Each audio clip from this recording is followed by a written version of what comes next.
আসসালামু আলাইকুম। মেহেদী হাসান খান সবাইকে আমন্ত্রণ জানাচ্ছি মাইটিভি সংবাদে। শুরুতেই থাকছে সংবাদ শিরোনাম।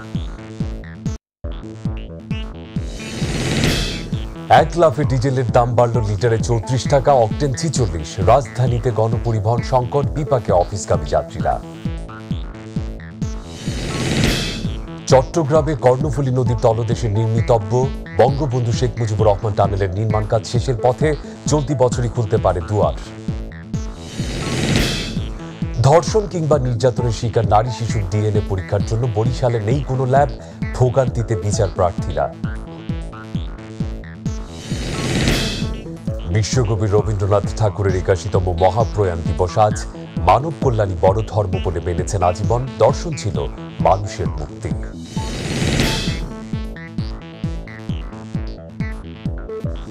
বলছিলাম সংবাদ শিরোনামগুলো, এবারে জানাতে চাই পুরো খবর। সব ধরনের জ্বালানি তেলের দাম বৃদ্ধির কারণে যানজটে নগরী হিসেবে খ্যাত রাজধানী অনেকটাই এখন শুনশান। সড়কে নেই গণপরিবহন ও মোটরসাইকেলগুলোর দাপট, আর এর প্রভাব পড়েছে সাধারণ যাত্রীর উপর। গণপরিবহনের সংখ্যা কমে যাওয়ায় চরম ভোগান্তিতে পড়তে হয়েছে অফিসগামীদের, আর বাড়তি ভাড়া নেয়ার অভিযোগ তো রয়েছে। আরও তথ্য আবু সাইদ ওপর।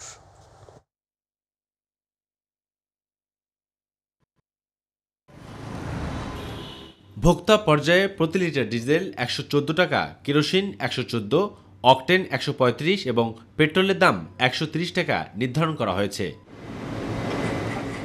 আর এর ফলে রাজধানী জুড়ে কমে গেছে গণপরিবহনের সংখ্যা। অনেক সড়ক ছিল প্রায় গাড়িশূন্য, আর যাও দু একটি চলাচল করছে সেগুলোকে যাত্রী চাপ সামাল দিতে চরম হিমশিম খেতে হচ্ছে। পরিবহন অভাবে বিভিন্ন গন্তব্যে ছুটে চলা যাত্রীরা ঘন্টার পর ঘন্টা অপেক্ষা করেও মিলছে না গণপরিবহন। তাই তো অভিযোগ আর ভোগান্তির যেন শেষ নেই নগরবাসীর। 1 ঘন্টা ধরে দাঁড়াই আছি, বাস পাইতেছি না।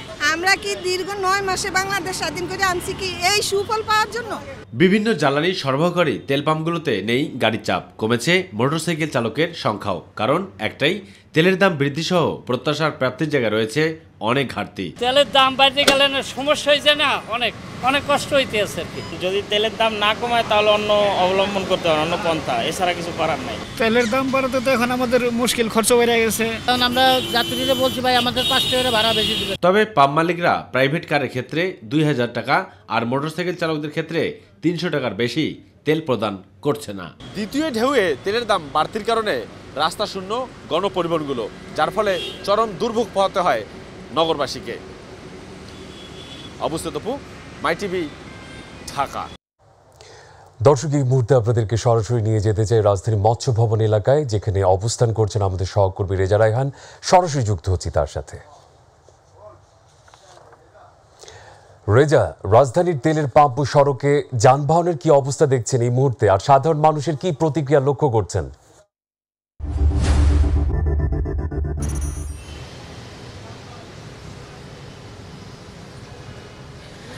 ধন্যবাদ মেহেদী আপনাকে। এই মুহূর্তে অবস্থান করছি রাজধানীর মৎস্য ভবন এলাকা থেকে, এবং আপনি জানেন যে সরকার গতকাল রাত 12টার পর থেকে কিন্তু একটি নতুন জ্বালানি তেলের যে মূল্যটি সেটি কিন্তু সর্বসাধারণের জন্য কিন্তু সেটি পুনর্নির্ধারণ করা হয়েছে আন্তর্জাতিক বাজারের সাথে সমন্বয় করে, যার প্রেক্ষিতে আমরা জানতে পারছি যে যেটি পেট্রোলের দাম, এবং এক্ষেত্রে পেট্রোল, অকটেন, ডিজেল এবং ডিজেলের দাম কিন্তু পুনর্নির্ধারণ করা হয়েছে। যেটি ছিল পেট্রোল এবং ডিজেল যেখানে ছিল 80 টাকা, সেটি এখন 114 টাকা, অকটেনের মূল্য 135 টাকা এবং পেট্রোলের মূল্য নির্ধারণ করা হয়েছে 130 টাকা। তো এই যে পুনর্নির্ধারণ করা হয়েছে, এই মূল্যটি বাজারে আমাদের এই রাজধানীর সড়কগুলোতে কিন্তু আমরা এটি প্রকটভাবে লক্ষ্য করছি। রাজধানীর প্রধান সড়কগুলোতে প্রদক্ষিণ করে আমরা যেটি সাধারণ মানুষের মাঝে বা ভোক্তাদের মাঝ থেকে জেনেছি,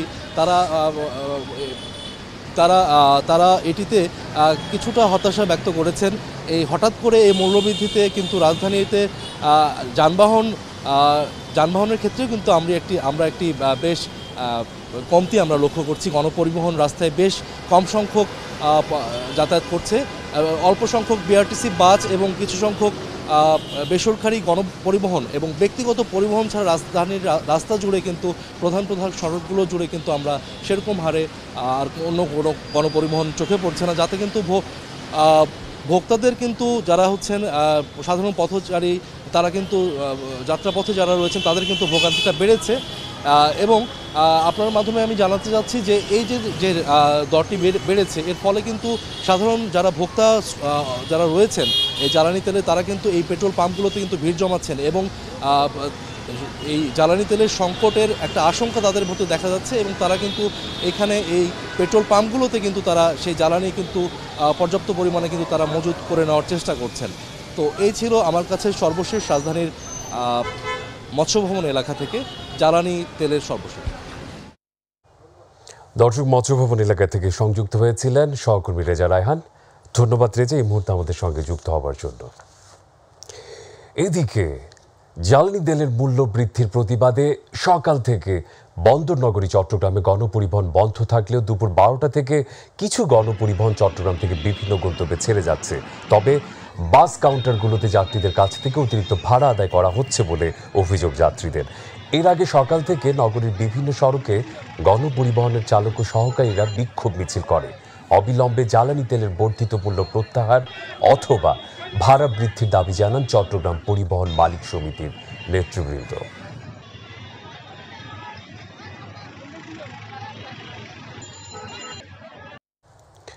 দর্শক, এই বিষয়ে আমরা আরো আপনাদেরকে জানাতে চাই। চট্টগ্রাম থেকে এই বিষয়ে আরো জানাতে আমাদের সাথে যুক্ত হচ্ছেন সহকর্মী এইচ.এম. আলমগীর হোসেন। আপনাকে ধন্যবাদ। আপনারা জানেন যে গতকাল রাত্রে থেকে যখন জ্বালানি তেলের মূল্য বৃদ্ধি করা হয়েছে, তার পরিপ্রেক্ষিতে আজকে সকাল থেকে বন্দরনগরী চট্টগ্রামের পরিবহন বন্ধ ছিল। তা আজকে বেলা বাড়ার সাথে সাথে অর্থাৎ দুপুর 12টা থেকে কিছু কিছু যানবাহন চট্টগ্রাম থেকে দেশের বিভিন্ন গন্তব্যে ছেড়ে হচ্ছে। তা চট্টগ্রামের বর্তমান পরিস্থিতি কী এবং সড়কে কী পরিমাণে যানবাহন জমা হয়েছে এবং যাত্রীরা জমা হয়েছে তা আমি মাইটিভির দর্শকদেরকে আপনার মাধ্যমে দেখানোর চেষ্টা করছি। যে আজকে যখন দুপুর 12টা থেকে কিছু কিছু যানবাহন চট্টগ্রাম থেকে দেশের বিভিন্ন গন্তব্যে ছেড়ে হচ্ছে, তা আমি কিছুক্ষণ পূর্বে কয়েকটি কাউন্টারের সাথে কথা বলেছি। তারা বলেছেন যে জ্বালানি তেলের যেহেতু মূল্য বৃদ্ধি করা হয়েছে, তাই তারাও 100 টাকার ভাড়া 150 টাকা নিচ্ছেন এবং 12টা থেকে যানবাহনগুলো চট্টগ্রাম থেকে বিভিন্ন গন্তব্যে ছেড়ে যাচ্ছে। তার আগে বিভিন্ন পরিবহনের চালক এবং হেল্পাররা বিভিন্ন সড়কে আন্দোলন করেছেন যে জ্বালানি তেলের বর্ধিত মূল্য প্রত্যাহার করা না হলে তারা আন্দোলন চালিয়ে যাবেন এবং সড়কে যানবাহন চালাবেন না। তো সকাল থেকে যদিও বিভিন্ন সড়কে অবরোধ করেছিলেন তারা, কিন্তু এখন 12টার পর থেকে বিভিন্ন সড়ক খালি হয়েছে এবং কিছু কিছু যানবাহন কিছু যানবাহন চট্টগ্রাম থেকে ঢাকা সহ বিভিন্ন গন্তব্যে ছেড়ে যাওয়ার জন্য প্রস্তুতি নিচ্ছেন এবং যাত্রীদেরকে যানবাহনে তুলছেন। আর সব কিছু মিলে এতটুকু বলা চলে যে সকাল থেকে যানবাহন যাত্রীরা যে পরিমাণে ভোগান্তির মধ্যে ছিলেন, তো এখন ভোগান্তি অনেকাংশে কেটে গেছে। তারা যানবাহন পাচ্ছেন এবং যানবাহনে যাওয়ার চেষ্টা করছেন। তো এই ছিল চট্টগ্রাম থেকে আমার নিকট সড়কের সর্বশেষ সংবাদ। দর্শক, জ্বালানি তেলের মূল্য বৃদ্ধির পর চট্টগ্রামের সর্বশেষ খবর জানাচ্ছিলেন সহকর্মী এইচ.এম. আলমগীর হোসেন। এবারে চলে যাচ্ছি পরবর্তী সংবাদে। চট্টগ্রামে কর্ণফুলী নদীর তলদেশে নির্মাণ করা হচ্ছে বঙ্গবন্ধু শেখ মুজিবুর রহমান টানেল, যা ঢাকা চট্টগ্রাম মহাসড়কের সঙ্গে ঢাকা চট্টগ্রাম কক্সবাজার মহাসড়কের সংযোগ সৃষ্টি করবে। টানেলটি নির্মাণে 10,374 কোটি টাকা ব্যয় হবে বলে সংশ্লিষ্ট সূত্রে জানা গেছে। এর নির্মাণ কাজ প্রায় শেষের পথে। চলতি বছরের নাগাদ খুলতে পারে টানেলের দুয়ার। চট্টগ্রাম প্রতিনিধি এইচ.এম. আলমগীর হোসেনের পাঠানো রিপোর্ট জানাচ্ছেন আবু সাইদ অপু। চট্টগ্রাম কর্ণফুলী নদীর তলদেশ দিয়ে টানেলের ভেতরে সড়ক এখন দৃশ্যমান।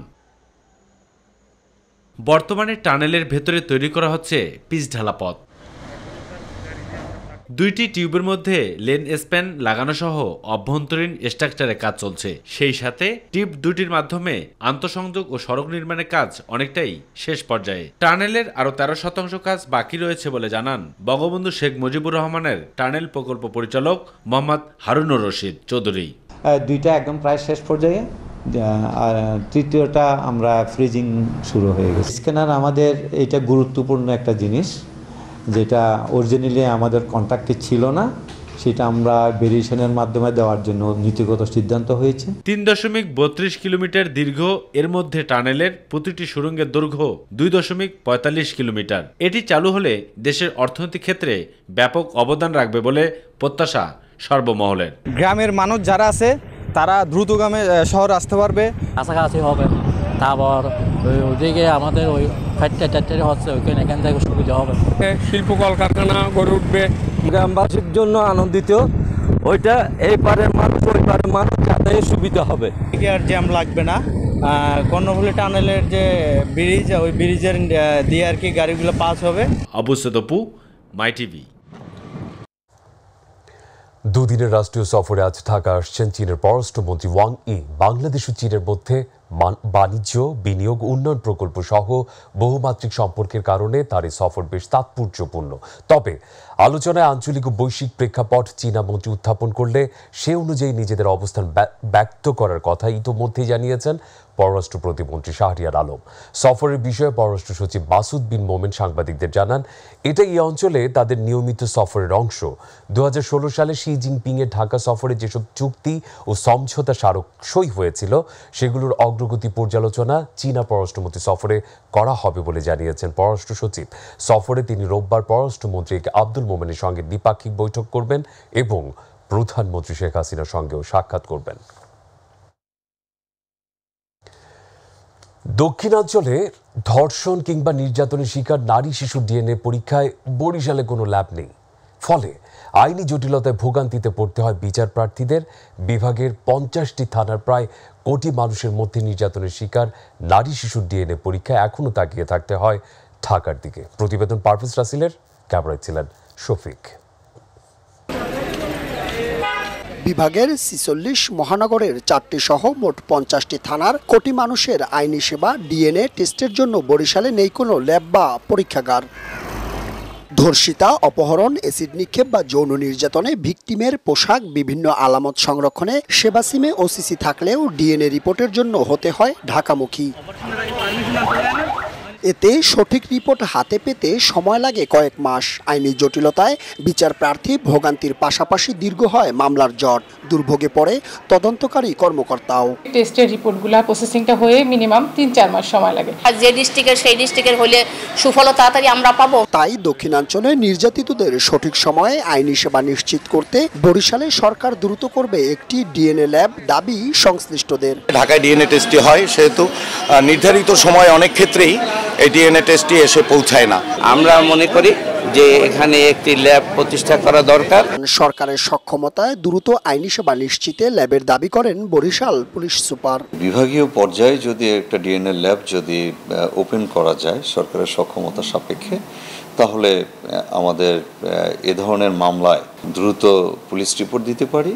মহিলা শিশু বিষয়ক মন্ত্রণালয়ের অধীনে বিভাগে একটি ল্যাব হবে এমন আশ্বাস দেন স্বাস্থ্য সচিব। মহিলা শিশু বিষয়ক মন্ত্রণালয়ের নেতৃত্বে সেই মন্ত্রণালয়ের অধীনে একটি প্রোফাইলিং ল্যাব এবং স্ক্রিনিং ল্যাব আছে, তো সেইটা যাতে জোরালো করা যায় আমি সেই চেষ্টা করব যাতে বরিশালে এবং প্রত্যেক বিভাগে প্রোফাইলিং ল্যাব তৈরি হয়। নির্যাতিতদের পুনর্বাসনের পাশাপাশি দ্রুত আইনি সেবা নিশ্চিতে বরিশালে ডিএনএ পরীক্ষার ল্যাব স্থাপন এখন সময়ের দাবি। পারভেজ রাসেল, মাই টিভি, বরিশাল। বিশ্বকবি রবীন্দ্রনাথের দার্শনিক চেতনা ছিল শুধু নিজের আত্মার মুক্তির জন্য ধর্ম নয়, বরং মানুষের কল্যাণের জন্য যে সাধনা তাই ছিল তার ধর্ম। তার দর্শন ছিল মানুষের মুক্তির দর্শন। বাংলা সাহিত্যকে বিশ্বের দরবারে সম্মানের আসনে পৌঁছে দেয়া কবিগুরুর 81তম মহাপ্রয়াণ দিবস আজ। মানবতাবাদী কবি বিশ্বাস করতেন বিশ্ব মানবতায়। রেজা রায়হান জানাচ্ছেন বাকিটুকু। যখন পড়বে না মোর পায়ের চিহ্ন এই বাটে, আমি বাইব না মোর খেয়া তোরে এই ঘাটে গো। যখন কবিগুরু রবীন্দ্রনাথ ঠাকুরের পায়ের চিহ্ন না রইলেও তার লেখনীতে ভর করে খেয়াতরি বা ছাড়েননি কবি। আনন্দে, বেদনায়, এমনকি দ্রোহে এখনো রবীন্দ্রনাথ বাঙালির প্রেরণার উৎস। শ্রাবণের ধারার মতো পড়ুক ঝরে, পড়ুক ঝরে। 22শে শ্রাবণ কবিগুরুর 81তম মহাপ্রয়াণ দিবস। জোড়াসাঁকোর ঠাকুরবাড়ির ঘড়িতে তখন 22শে শ্রাবণের বেলা 12টা বেজে 10 মিনিট। কবি চলে গেলেন পরলোকে। বাঙালির প্রাণের কবি নশ্বর পৃথিবী ছেড়ে চলে গেলেও অসামান্য রচনা ও কাজের মধ্যে আজও বেঁচে আছেন তিনি প্রেরণাদাতা হয়ে। রবীন্দ্রনাথ মানবতার কথা বলেছেন, মানুষকে ভালোবাসবার কথা বলেছেন, অসাম্প্রদায়িক চেতনার কথা বলেছেন। সেটা বর্তমান সময়েও খুবই প্রাসঙ্গিক এবং রবীন্দ্রনাথ থেকে আমরা সে শিক্ষা নিতে পারি যে ধর্ম বর্ণ নির্বিশেষে আমরা যদি বাঙালি হয়ে ওঠার চর্চাটা করি, আমার মনে হয় তাহলে রবীন্দ্রনাথের সেই দর্শনকে আমরা দেখতে পাবো। রবীন্দ্রনাথ ঠাকুরের বহুমুখী সৃজনশীলতা বাংলা সাহিত্য ও শিল্পের প্রায় সবকটি শাখাকে স্পর্শ করেছে সমৃদ্ধ। তার লেখা গান বাঙালির হৃদয়ে প্রতিধ্বনিত হবে যুগ থেকে যুগান্তরে। ধায় যেন মোর সকল ভালোবাসা প্রভু তোমার পানে, তোমার পানে, তোমার পানে। কবিগুরু আমাদের ছেড়ে চলে গেলেও তার কাজ, তার লেখনীর মাধ্যমে তিনি আজও বেঁচে আছেন, বেঁচে রবেন অগণিত ভক্ত হৃদয়ে। তবে রবীন্দ্র চেতনাকে ব্যাপক পরিসরে তরুণ প্রজন্মের মাঝে ছড়িয়ে দিতে সংশ্লিষ্টদের আরও দায়িত্ববান হওয়ার পরামর্শ রবীন্দ্র বিশ্লেষকদের। রেজা রায়হান, মাই টিভি, ঢাকা। নিচে বিরতি, ফিরে এসে যা জানাবো। অবরুদ্ধ গাজা উপত্যকায় ইসরায়েলি বিমান হামলায় শিশুসহ নিহত 10, ইসলামিক জিহাদ কমান্ডারের মৃত্যু নিশ্চিত করেছে আল কুদস ব্রিগেডস। এবং ইংলিশ প্রিমিয়ার লিগের উদ্বোধনী ম্যাচে ক্রিস্টাল প্যালেসকে 2-0 গোলে হারিয়ে মৌসুম শুরু করেছে আর্সেনাল।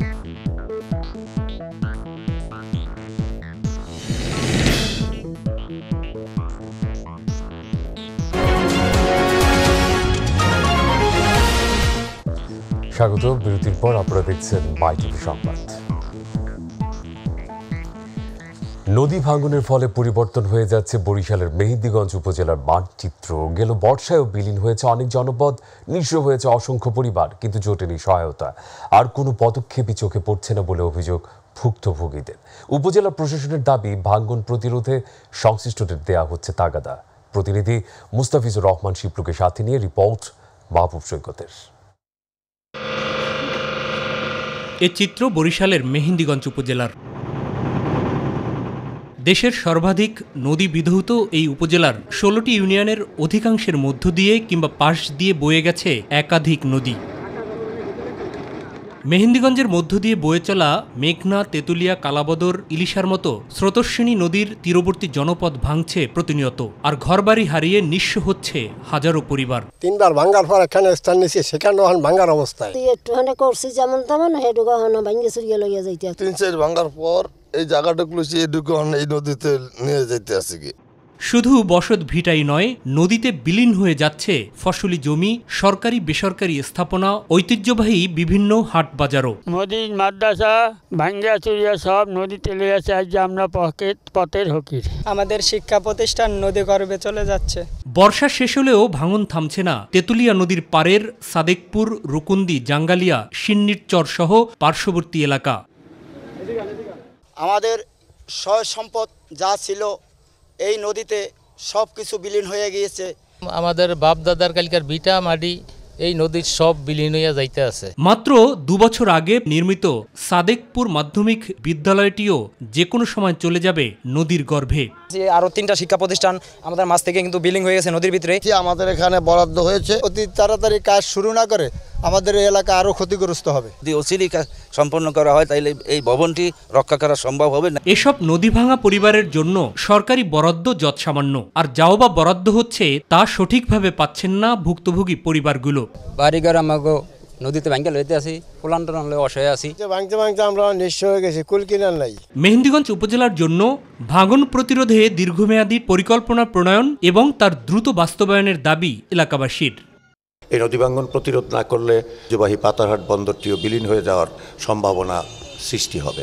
পানি উন্নয়ন বোর্ডে আমরা ইতিমধ্যেই লিখেছি, ডুবোচরগুলো আছে সেগুলো কেটে দ্রুত গতিপথ নদীর মাঝখানে নিয়ে গেলে তাহলে 2 পাড়টি রক্ষা করা সম্ভব। মাহবুব সৈকত, মাই টিভি, মেহেন্দিগঞ্জ। আন্তর্জাতিক প্রসঙ্গ।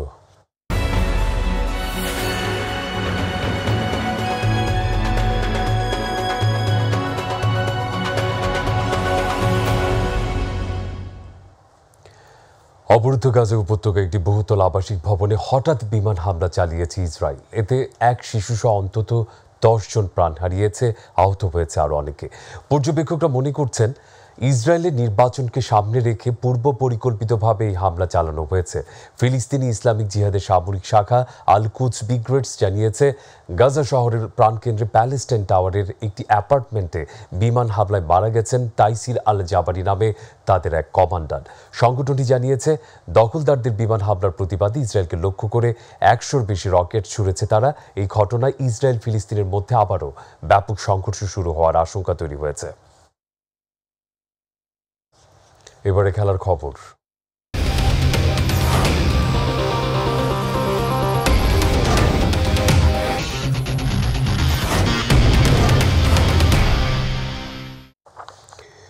ইংলিশ প্রিমিয়ার লিগ ফুটবলে এবারের মৌসুমের খেলা শুরু হয়েছে। উদ্বোধনী ম্যাচে ক্রিস্টাল প্যালেসকে 2-0 গোলে হারিয়ে মৌসুম শুরু করেছে জায়ান্ট আর্সেনাল।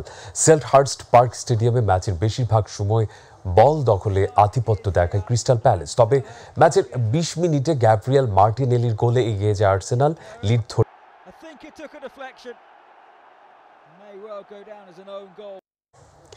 এই ছিল এখনকার সংবাদে। যাবার আগে আরও একবার জানিয়ে দিচ্ছি সংবাদ শিরোনাম। এক লাফে ডিজেলের দাম বাড়ল লিটারে 34 টাকা, অক্টেন 46। রাজধানীতে গণপরিবহন সংকট, বিপাকে অফিসগামী যাত্রীরা। চট্টগ্রামে কর্ণফুলী নদীর তলদেশে নির্মিতব্য বঙ্গবন্ধু শেখ মুজিবুর রহমান টানেলের নির্মাণ কাজ শেষের পথে, চলতি বছরই খুলতে পারে দুয়ার। ধর্ষণ কিংবা নির্যাতনের শিকার নারী শিশুর ডিএনএ পরীক্ষার জন্য বরিশালে নেই কোনো ল্যাব, ভোগান্তিতে বিচার প্রার্থীরা। বিশ্বকবি রবীন্দ্রনাথ ঠাকুরের 81তম মহাপ্রয়াণ দিবস আজ। মানব কল্যাণই বড় ধর্ম বলে মেনেছেন আজীবন। দর্শন ছিল মানুষের মুক্তি।